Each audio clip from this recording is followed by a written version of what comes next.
Guyonan Bapak sebagai badut ideologi kami hormati. Good, very good. Tapi ketika Bapak di forum terhormat ini mengatakan Pancasila bukan ideologi, sebagai Ketua Umum DPP Gerakan Pembinaan Pancasila, saya menolak dan meminta orang seperti Bapak tidak bicara tentang Pancasila.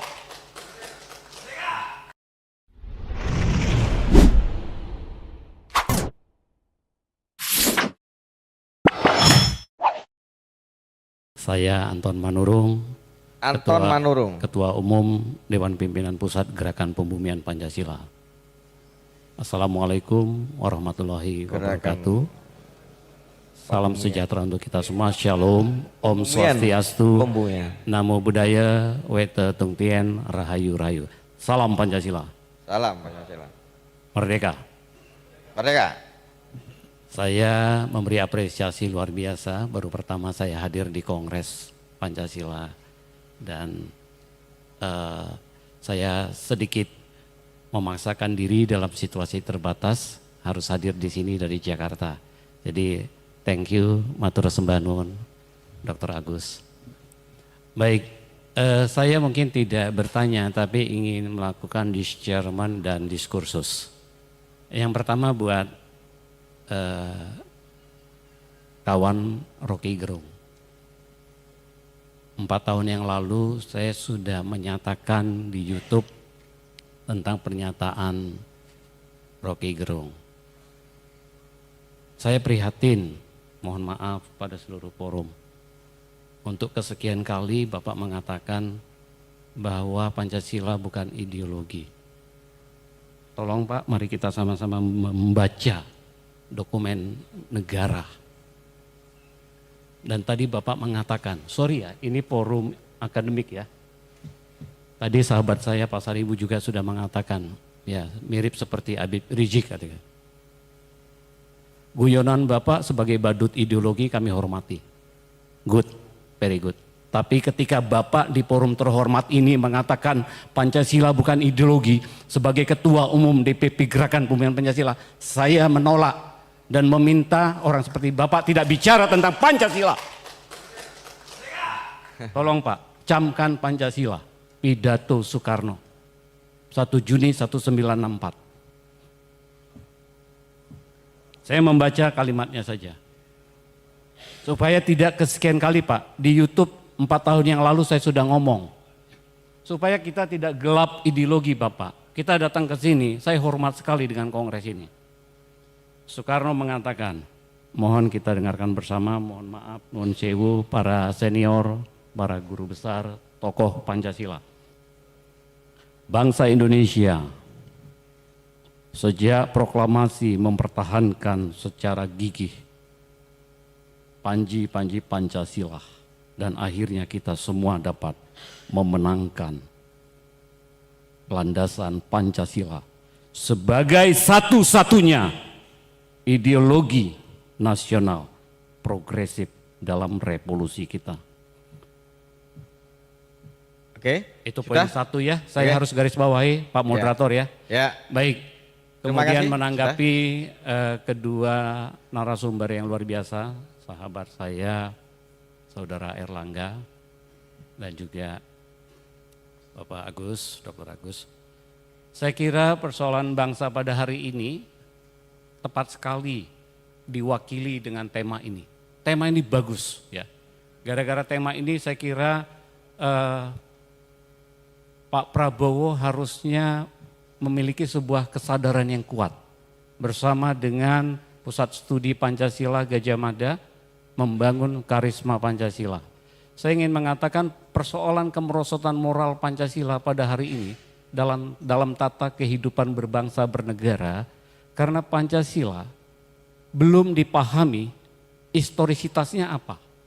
Buat gerakan pembumian Pancasila jelas, historisitas Pancasila adalah Marxisme. Sepakatkah kita bangsa Indonesia bahwa Marxisme adalah historisitas Pancasila? Saya melihat seluruh kompleksitas masalah bangsa pada hari ini dalam konteks politik, ekonomi, budaya dan lain-lain itu karena Pancasila belum bersumber sebagai sosionasionalisme, sosiodemokrasi.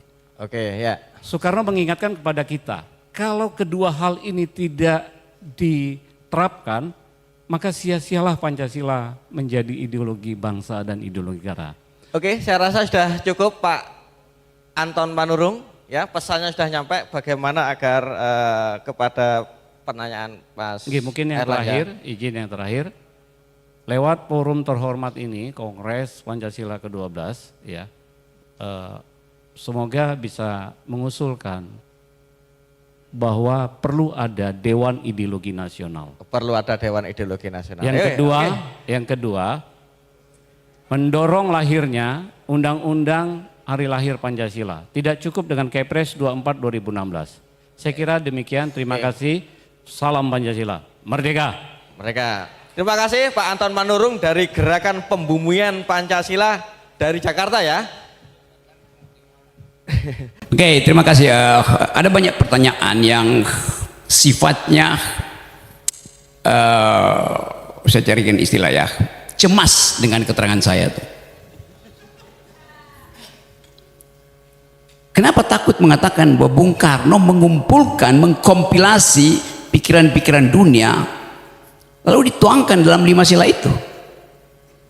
Tadi saya katakan itu tidak asli Indonesia. Demokrasi tidak asli Indonesia. Yang dimaksudkan Bung Karno itu adalah pergaulan dunia yang dihidupkan oleh kompetisi, oleh persaingan pikiran. Negara kita basisnya feodal, kan bukan asli Indonesia kan. Sampai sekarang masih feodal tuh. Jadi ide demokrasi itu, sebut aja ide sila keempat itu adalah hasil adaptasi Soekarno untuk dijadikan pegangan, bukan ideologi itu. Demokrasi itu bukan ideologi. Jadi kalau sila keempat ada demokrasi, lalu dianggap Pancasila itu ideologi, itu langsung bertentangan. Demokrasi itu membuka peluang untuk semua ideologi bersaing.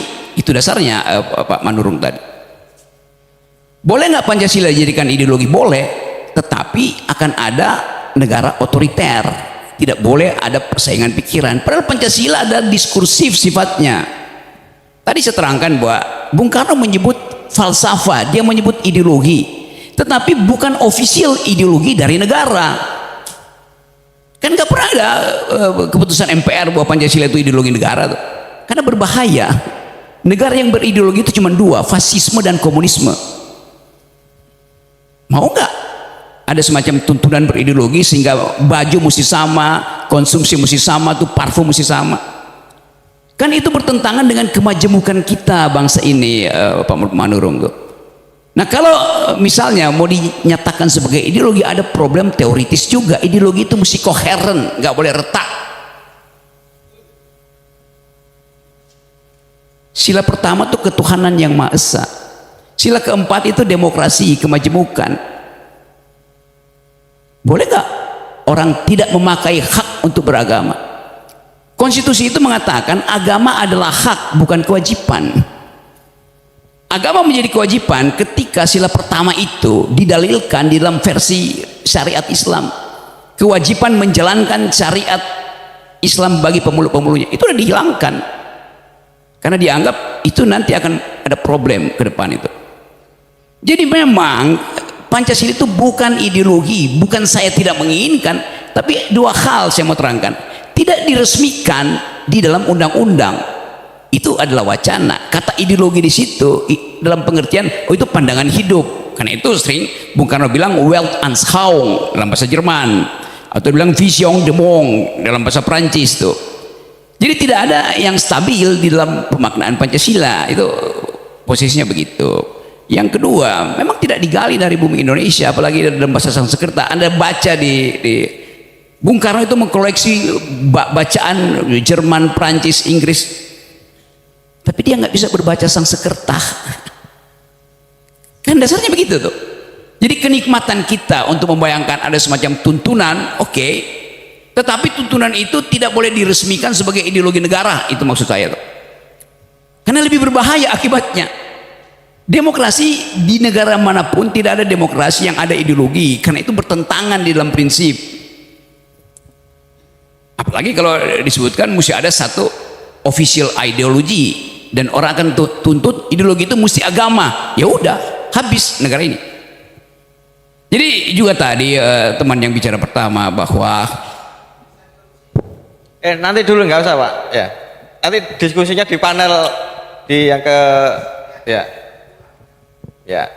Kasih kesempatan untuk ngomong dulu ya. Silakan Bang. oke, saya lanjut ya. Saya bedakan tadi, karena itu saya sebutkan, sangat mungkin kita akan bertengkar di sini karena forum ini bukan forum ilmiah ansih gitu. Ada aktivis di sini nih. Oke.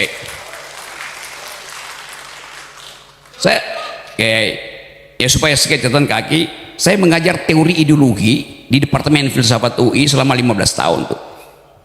Oke. Saya ulangi ya masalahnya. Ada bayangkan bahwa dalil kita adalah persatuan Indonesia.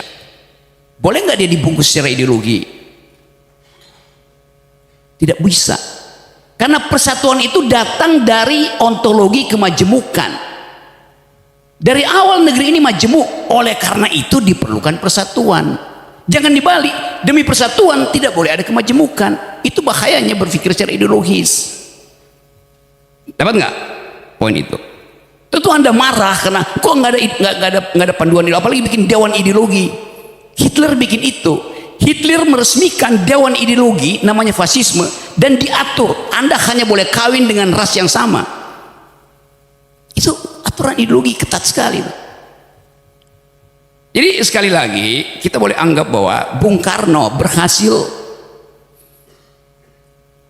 membaca kecenderungan dunia dan dia ambil saripatinya itu. Bahkan dia rumuskan, ya kalau nggak 3-1 gotong royong. Gimana ada ideologi gotong royong? Jadi kita mesti lihat kecerdasan Bung Karno atau kecerdikan Bung Karno untuk menaturalisasi ideologi-ideologi dunia. Nah, itu gampangnya. Istilah naturalisasi lagi keren hari-hari ini. Iya. Naturalisasi. Kan itu dasarnya kan. Kita baca, kalau saya bikin tafsir, dari mana Bung Karno punya ide tentang keadilan sosial? Dia membaca Marxisme. Dari mana Bung Karno punya pengetahuan tentang nasionalisme sila pertama? Dia pasti baca Immanuel Kant tentang unity of reason. Dia baca San Min Chui. Banyak yang dia baca. Dari mana dia baca kemanusiaan yang adil beradab? Dia pasti baca Rousseau tentang kedaulatan rakyat. Jadi Bung Karno membaca banyak literatur. Nah kita tidak mau membaca dan hanya mengupayakan sesuatu yang udah final gitu. Itu yang paling saya jengkel. Saya berkali-kali diundang oleh BPIP juga untuk mari kita di Pak Rocky ikut seminar tentang Pancasila tuh. Oke. Temanya apa? Pancasila sudah final. Udah final ngapain didiskusikan? Kan dungu namanya.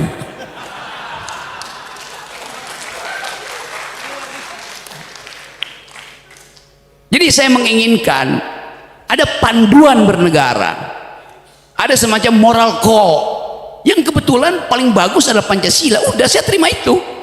Tetapi mempersoalkan Pancasila ideologi, oke, itu akan ada debat panjang tuh. Saya sudah pernah menulis panjang lebar tuh di majalah Prisma apa soal begituan. Jadi silakan baca, Bapak. Jadi referensi kita terhadap ideologi itu bahkan mesti masuk sampai pada pemeriksaan psikoanalisis. Saya mesti kasih Lacan di situ, saya kasih Althusser, saya kasih macam-macam tuh, supaya terlihat bahwa itu ideologi itu, dan itu tidak mungkin. Satu waktu mungkin ada orang yang berpikir, ya lebih baik Pancasila itu dibiarkan terbuka daripada ditutup sebagai asas tunggal. Itu yang dilakukan oleh Pak Harto. Pancasila ditutup dalam versi Soehartoisme, itu dasarnya. Di negara-negara Afrika juga banyak mencari root, mencari akar, apa sebetulnya akarnya macam-macam tuh. Ada yang disebut Mobutuisme. Karena waktu itu Mobutu Seko adalah pemimpin Zaire itu. Jadi terlihat bahwa kita punya semacam kecenderungan untuk mencari sesuatu. Nah, saya terangkan sedikit teorinya. Setiap manusia itu mengalami keretakan self, keretakan jati diri itu. Kenapa dia retak? Karena saya akan mencari figur di atas saya, sementara saya dikejar oleh figur di bawah saya. Retak saya nggak tahu orientasinya kemana itu. Jadi biarkan kita hidup di dalam keretakan itu. Nah, keretakan itu kan semacam kutukan bahwa kita manusia, maka kita retak, self kita retak, fragile. Jadi itu dasarnya. Jadi sekali lagi, dalam demokrasi, di dalam republik, ide common good itu tidak boleh dibasiskan pada satu ideologi. Itu dasarnya tuh. Nah, itu yang menyebabkan ada persaingan pikiran, itu yang menyebabkan kita terbuka untuk berargumentasi itu. Kita pakai bahasa dan boleh aja pakai tekanan-tekanan, agak marah boleh, tetapi kita balik pada akal sehat lagi tuh, bahwa semua yang didalilkan itu harus diperhatikan logikanya itu. Jadi saya kira itu, dan saya percaya bahwa teman-teman akan merumuskan kembali percakapan ini supaya kita bawa pada forum-forum yang lebih luas tuh. Yang penting bagi saya ada transaksi argumen di sini, bukan kita produksi sentimen. Dan saya percaya kalau kita keluar dari sini dalam 2 hari ini akan ada bekal pengetahuan di kepala kita, sehingga IQ bangsa ini bisa ditingkatkan oleh pertemuan hari ini. Oke. Bahkan saya bisa pastikan kalau jumlah IQ di ruangan ini kita kumpulkan, ditukar tambah yang ada di Senayan, masih ada kembalian di sini. Terima